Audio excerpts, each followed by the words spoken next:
प्रभु तू ही है महान,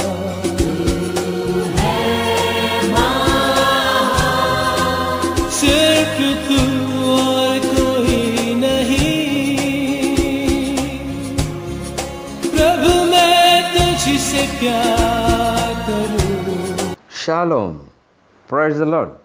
Faith Life Evangelical Ministry फ्लम प्रेयर सेंटर की तरफ से दैनिक परमेश्वर की प्रेरणा के वचन के माध्यम से आप सबसे मुलाकात करने में मैं बहुत खुश हूँ। इन दिनों में हम डिवाइन नेचर, ईश्वरीय स्वभाव में हम लोग प्रतिदिन कई बातें को हम सुन के आए। तो डिवाइन नेचर क्या है, ईश्वरीय स्वभाव क्या है करके हमने देखा।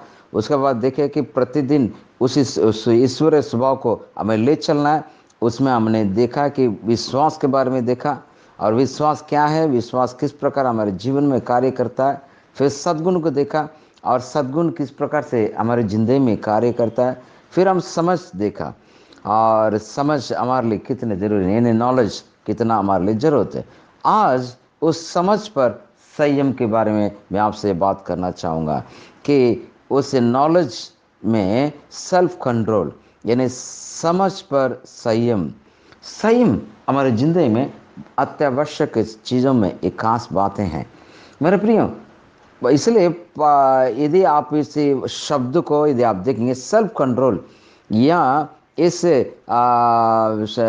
जो संयम, इस शब्द को यदि आप विपरीत बातों को या विरोध की बातों को देखेंगे, ऑपोजिट वर्ड का आप देखेंगे, वहाँ पर इस प्रकार से अंग्रेज का सेल्फ कंट्रोल का जो ऑपोजिट वर्ड है, यानी विपरीत शब्द है, वो सेल्फ इंडगलेंस, मतलब स्वभोग, अपने मन की इच्छा, शारीरिक अभिलाषा, यानी जो नियंत्रण, शारीरिक नियंत्रण या संयम। संयम का मतलब ये है, संयम के विरोध की बात क्या है कि शारीरिक अभिलाषा। अब हम वचन में देखते हैं, हम जब परमेश्वर के आज्ञाकारिता के बच्चे नहीं थे, और हम ये जो आज्ञा ना मानने वाले के बच्चे थे, और हमें उस वक्त जब हम लोग वचन को नहीं समझते थे, और हम इस प्रकार के बच्चे थे, हम लोग कि आज्ञाकारी बालकों के समान अपनी अज्ञानता में समय पर हम बुरी अभिलाषा में थे। लेकिन अब कौन है, अभी हम परमेश्वर के बेटा और बेटियां हैं, उसके लहू के द्वारा हम सब शुद्ध हुए हैं और उसके बच्चे बन गए। यदि उसके बच्चे बन गए तो हमें परमेश्वर ने छुटकारा दे चुके हैं। किससे? कि इस पाप के बंधन से, या गंदे की जिंदगी से, या शारीरिक की पुरानी अभिलाषा के जो सदस्य बने थे, उसमें से छुटकारा प्रभु हमें दे चुके हैं। यदि ऐसे हैं, रोमी के पत्री मेरे साथ निकालेगा, वहाँ पे पौलुस क्या कहते हैं, रोमी के पत्री 6 अध्याय उसका 15 वचन से मैं आपके लिए पढ़ के मैं सुनाता हूँ। तो क्या हुआ?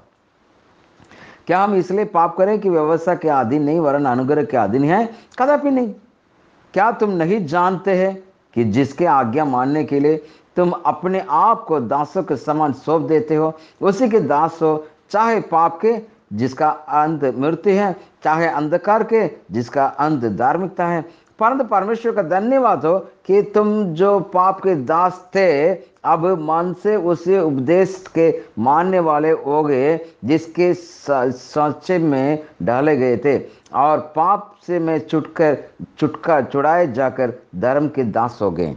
अब आप कौन है? धार्मिक। आप धार्मिक बन चुके हैं, आप एक धर्मी व्यक्ति बन चुके हैं। आप पाप से छुटकारा, इसी पाप जो इस दुनिया में है कि उसी का जो व्यवस्था का अनुसार था, उससे छूट करके आप परमेश्वर के बेटा और बेटियां बन गए।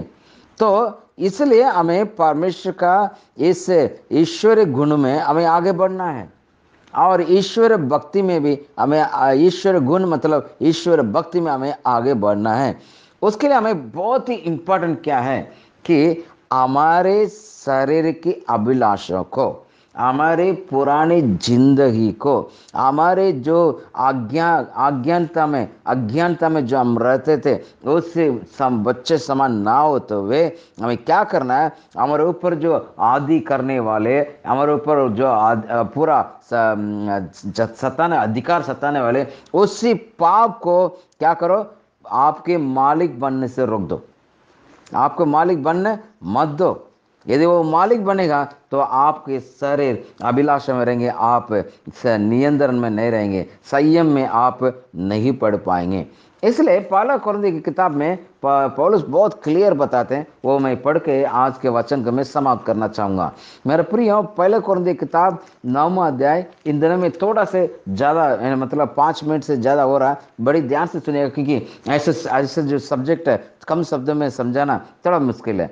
इसलिए पहला कुरिन्थियों 9वां अध्याय का उसके 24वें वचन से मैं पढ़ता हूँ, बड़ी ध्यान से सुनिए। क्या तुम नहीं जानते हैं कि दौड़ में तो दौड़ते सब हैं, पर इनाम एक ही को मिलता है।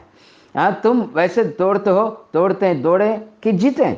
हर एक बलवान सब प्रकार का संयम रखता है, तो वो एक मुरझाने वाले मुकुट को पाने के लिए ये सब करते हैं, परंतु हम तो मुकुट के लिए करते हैं जो मुरझाने का नहीं। इसलिए मैं तो उसी दौड़ रीति से दौड़ता हूँ, परंतु लक्ष्यहीन नहीं। मैं भी इस रीति से मुक्का से लड़ता हूँ, परंतु उसके समान नहीं जो हवा में पीटता हुआ लड़ता हूँ। प्रियो, इसलिए कहता है, परंतु मैं अपने देह को मारता कूटता और वश में लाता हूं, ऐसा ना हो कि औरों के प्रचार करके आप ही किसी रीति के निकम्मा ठहरें। प्रिय, बहुत इंपॉर्टेंट है, बहुत महत्वपूर्ण है। हमें किस प्रकार हम कर रहे हैं इसका हमें जानना जरूरी है। कहते हैं मैं दौड़ तो सब लोग लगाते हैं, लेकिन ऐसे दौड़ो जो जीते। कैसे? संयम के जीवन रखो, ताकि आप एक पवित्र जीवन जिए। आप पाप को आपके हृदय का मालिक ना बने, लेकिन पाप आपकी अधीनता में आ जाए। आप उसको पूरा नीति से नियंत्रण कर लें। इन्हें नॉलेज, जो ज्ञान इसलिए दिया गया, जो हमें इस प्रकार से परमेश्वर का वचन दिया गया मेरे प्रियो, कि नॉलेज जो है, मतलब जो परमेश्वर जो दिया हुआ, उस नॉलेज आपको इसलिए दिया गया कि सद्गुण इसलिए दिया गया, सद्गुण में संयम आपको जरूरी है। प्रियो, पौलुस कहता है, इसलिए मैं अपने देह को मारता कूटता और वश में लाता हूं, ऐसा ना हो कि औरों को प्रचार करके मैं आप ही किसी रीति से निकम्मा ठहराऊं। हम निकम्मा ना ठहरना है।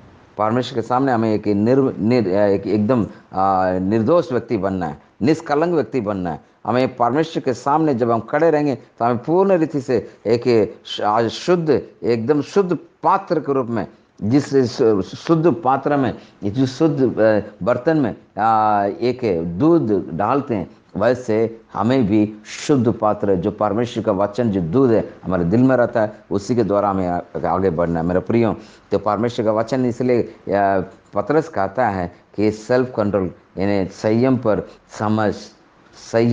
समझ, ये बातों पर हम आगे बढ़े। परमेश्वर ऐसे अनुग्रह करे। प्रभु जी धन्यवाद देते हैं, इस संयम में प्रभु हमें आगे बढ़ने में मदद करिएगा।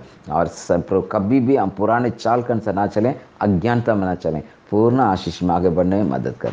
धन्यवाद देते हुए, आपके नाम को महिमा करते हुए ऐसे जीवन दे रहे हैं, इसलिए धन्यवाद प्रभु जी। इस पूरा सप्ताह हम ईश्वरीय स्वभाव के बारे में देखा, जो ईश्वरीय स्वभाव के हमें लेकर चलना है, उसमें विश्वास बहुत जरूरी था, और विश्वास में प्रभु सद्गुण को देखा, और सद्गुण में प्रभु समझ के देखा। आज प्रभु समझ पर संयम का हम देखें, ये संयम को जीवन दीजिए, हमें आशीष करिएगा। और अगले हफ्ते से प्रभु बाकी को जो प्रभु यहाँ पतरस जो बताते हैं, उसी बातों पर हम अध्ययन करेंगे, उसमें आपके अनुग्रह साथ हो।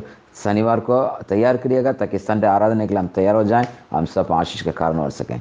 धन्यवाद स्तुति करते हुए यीशु के नाम से प्रार्थना मांगते हैं, आमीन, हालेलुया। मेरे प्रियो, अगले हफ्ता मैं आपसे सोमवार से इसी टॉपिक में कंटिन्यू हम बात करेंगे, और उसके इंतजार में रहिएगा। और काश महत्वपूर्ण बातें प्रभु मेरे को बहुत कुछ सिखाते हैं, लेकिन मैं समय का कम होने की वजह से मैं ज़्यादा नहीं सिखा सकता हूँ, लेकिन कोशिश करेंगे। और यदि आप चाहेंगे 110 मिनट सुनने के तैयार है, तो मैं डालने के तैयार हूँ। Thank you, God bless you all. परमेश्वर का अनुग्रह आपके साथ रहे, आमीन।